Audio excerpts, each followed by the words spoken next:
Au beau milieu de la campagne normande, dans le sud de la Manche, les habitants de la petite commune du Cheffren disent non au passage de la ligne à très haute tension de 400 000 volts prévue pour la fin de l'année sur leur terre. Malgré les 197 000 € proposés par le constructeur RTE, filiale d'EDF au village de 310 habitants pour accepter le projet, le maire veut savoir s'il y a vraiment un risque de cancer, comme le mentionnent certaines études. On était quand même 45 maires sur 45 communes, donc opposés à ce projet sur les 64.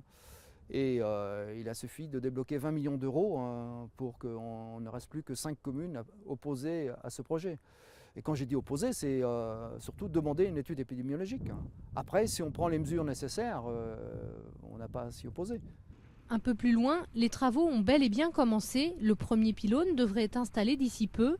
Sur ordre de l'État, RTE a proposé le rachat des maisons à moins de 100 mètres de la future ligne par précaution, mais assure respecter les normes en vigueur.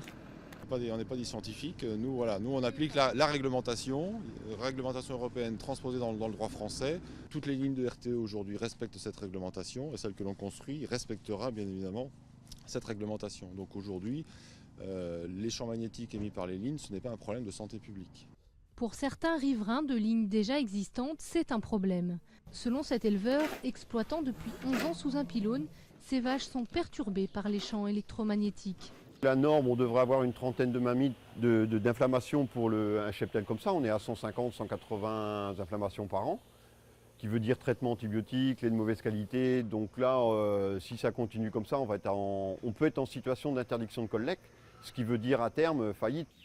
Cage anti-nuisance électrique, tapis en caoutchouc au sol, RTE a pourtant investi sur l'exploitation pour réduire l'impact de la ligne sur le troupeau. Des mesures malheureusement insuffisantes pour Thierry.